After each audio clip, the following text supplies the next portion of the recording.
수나라 대업 8년 612년 초가을, 강남 양주에서 과거를 보기 위해 낙양으로 향하던 선비 위창생은 대운하를 따라 북상하고 있었다. 그는 10년 넘게 과거 공부에 매진했으나 번번이 낙방하여 이제 40이 넘은 나이가 되었다. 이번이 마지막 기회라는 생각에 온 재산을 털어 하인 하나와 말 한 피를 데리고 길을 나섰다. 날이 해가 지기 전에 객잔을 찾아야 할 것 같습니다. 하인 복덕이 불안한 얼굴로 말했다. 하늘에는 먹구름이 몰려오고 있었다. 그래, 서둘러야겠구나. 하지만 그들이 예상했던 것보다 날씨는 빠르게 변했다. 갑자기 천둥이 치더니 폭우가 쏟아지기 시작했다. 지하가 흐려지고 길은 순식간에 진흙탕이 되었다. 저곳에 정자가 보입니다. 멀리 커다란 버드나무 아래 낡은 정자가 보였다. 그들은 급히 그곳으로 말을 몰았다. 정자에 들어서자 빗소리가 더욱 요란해졌다. 마치 하늘에 구멍이 난 듯 비는 그칠 기미가 보이지 않았다. 이런 날씨에 길을 나서다니 불길하옵니다. 나리, 쓸데없는 소리 말고 말이나 잘 돌보거라. 창생은 짐 속에서 시문을 꺼내 읽기 시작했다. 하지만 집중이 되지 않았다. 왠지 모를 불안감이 가슴을 짓눌렀다. 해가 완전히 지고 어둠이 깔렸다. 비는 여전히 내렸다. 나이, 저기, 복덕이 떨리는 손으로 정자 밖을 가리켰다. 빗속에서 누군가 걸어오고 있었다. 긴 옷을 입은 여인이었다. 우산도 없이 머리를 풀어헤친 채 여인은 정자 앞에 멈춰 섰다. 번개가 치자 그녀의 얼굴이 희미하게 드러났다. 창백한 얼굴에 축축하게 젖은 머리카락이 늘어져 있었다. 도와주십시오. 목소리가 너무나 가늘고 약했다. 창생은 주저하다가 입을 열었다. 아가씨, 이 밤에 어찌 혼자 길을 가시오? 오빠가 운하 공사장에서 죽었습니다. 여인이 떨리는 목소리로 말했다. 지신을 찾으러 가는 길입니다. 근처 공동묘지에 묻혔다고 하는데 창생은 가슴이 먹먹해졌다. 양제가 대운하를 건설하면서 수십만 명이 죽었다는 소문을 들은 적이 있었다. 이 밤에 혼자 가시기엔 위험하오. 내일 날이 밝으면 안 됩니다. 여인이 갑자기 목소리를 높였다. 오늘이 49제입니다. 오늘 밤을 넘기면 오빠의 혼이 저승길을 잃게 됩니다. 제발 저를 도와주십시오. 그것까지 30리도 안 됩니다. 창생은 망설였다. 하지만 여인의 간절한 눈빛을 외면할 수 없었다. 알겠소. 하지만 날이 너무 어두우니 먼저 불을 밝히고 시간이 없습니다. 지금 가야 합니다. 여인의 목소리에는 묘한 강압이 담겨 있었다. 창생은 왠지 모를 한기를 느꼈지만 이미 동의한 이상 물러설 수 없었다. 복덕아, 말을 준비하거라. 날이 이상합니다. 저 여인이 쓸데없는 소리 말고 빨리. 그렇게 그들은 여인을 따라 어둠 속으로 들어갔다. 여인은 앞장서서 걸었다. 빗속에서도 한치의 망설임 없이 마치 길을 외운 듯이 30리쯤 갔을까. 앞에 낮은 언덕이 나타났다. 수십 개의 무덤이 불규칙하게 늘어서 있었다. 여기입니다. 여인이 멈춰 섰다. 창생은 주위를 둘러봤다. 운하 공사로 죽은 인부들의 무덤이었다. 비석도 없이 그저 흙무덤만 덩그러니 있을 뿐이었다. 어느 무덤이요? 저기, 여인이 가장 안쪽의 무덤을 가리켰다. 잠시만 기다려 주십시오. 제가 인사를 드리고 올게요.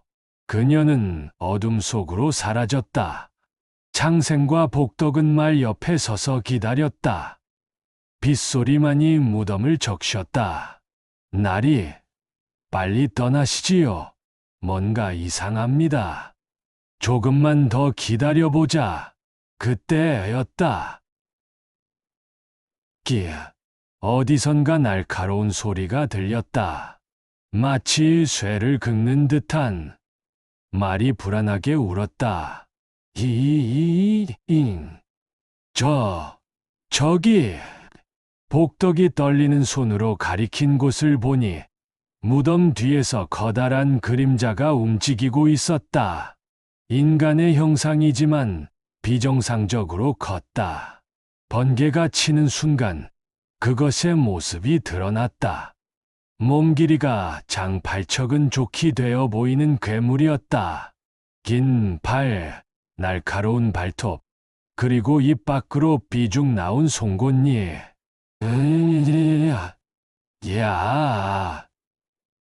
차다. 복덕이 비명을 질렀다. 괴물은 창생의 말을 낚아채더니 순식간에 목을 비틀어 죽였다. 그리고는 날고기를 뜯어먹기 시작했다. 쩝쩝쩝. 끔찍한 소리가 밤 공기를 갈랐다. 창생은 온몸이 얼어붙었다. 도망쳐야 한다는 생각뿐이었다. 복덕아, 도망가자, 뛰어.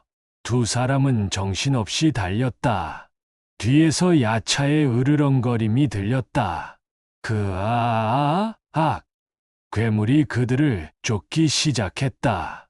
빠른 속도로 창생은 필사적으로 달렸다. 심장이 터질 듯했다. 복덕은 이미 뒤처져 있었다. 나이. 복덕의 비명이 들렸다. 그리고 끊어졌다. 창생은 뒤를 돌아볼 수 없었다. 그저 앞만 보고 달렸다. 그때 앞에 무너진 건물의 잔해가 보였다. 옛날 절터였던 것 같았다. 창생은 그곳으로 뛰어들었다. 무너진 불전 안으로 들어가니 부서진 불상과 쓰러진 기둥들이 널려 있었다. 창생은 급히 기둥 뒤에 몸을 숨겼다. 야차의 발소리가 가까워졌다.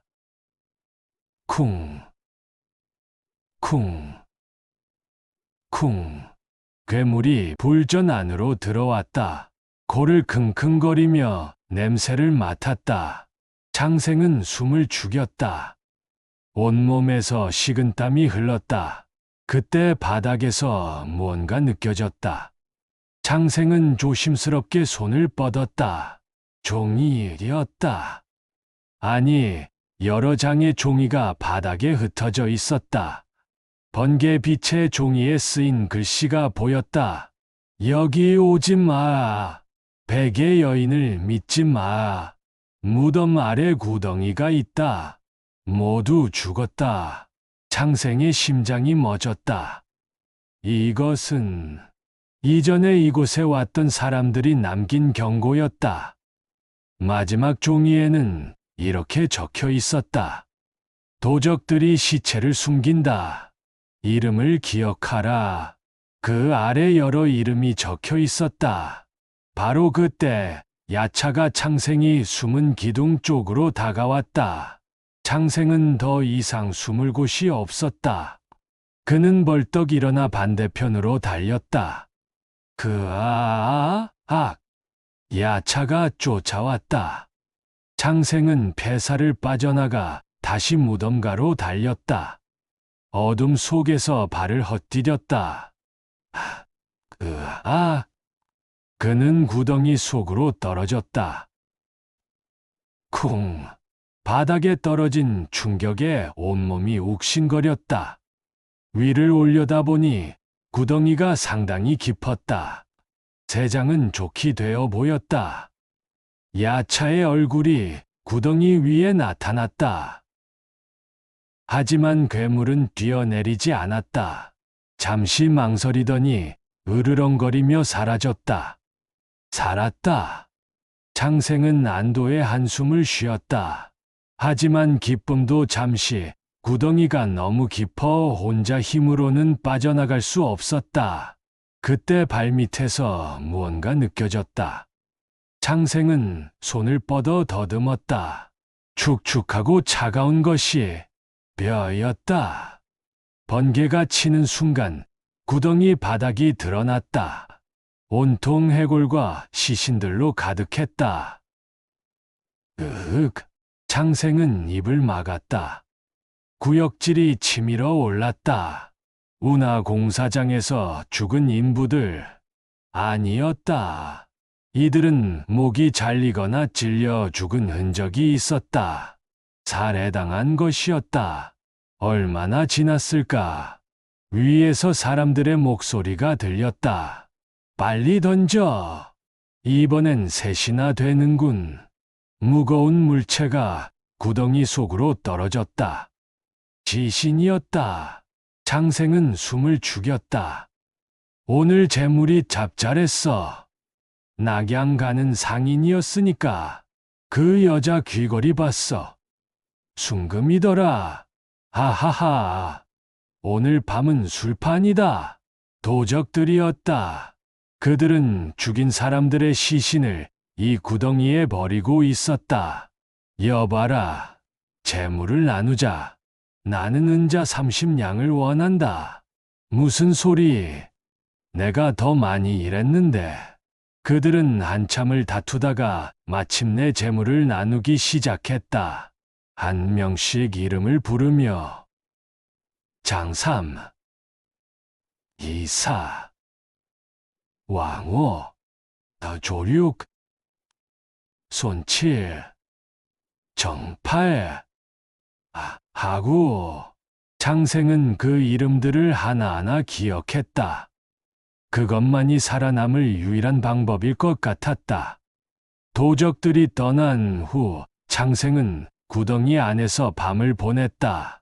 지체들 사이에서 동이 트기 시작했다.